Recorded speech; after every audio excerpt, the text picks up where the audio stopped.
P T I کی اصل strength جو ہے وہ ابھی سامنے آ رہی ہے، کیونکہ اگر آپ امیجن کریں تھوڑی دیر کے لیے کہ اگر عمران خان کی جگہ نواز شریف جیل میں ہوتے یا شہباز شریف جیل میں ہوتے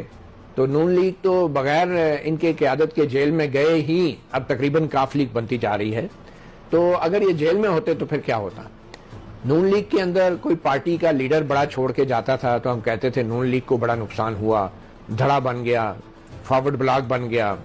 مگر یہ وہ جماعت ہے جس کے اندر عمران خان کے علاوہ کوئی بھی سیاستدان آپ دیکھ لیں وہ اس کو اتنی ہمت ہی نہیں ہوتی، اور جنہوں نے ہمت کیا، جنہوں نے ڈر اور دباؤ کے تحت چھوڑنے کا اعلان کیا، ان کا حشر بھی آپ دیکھ لیں.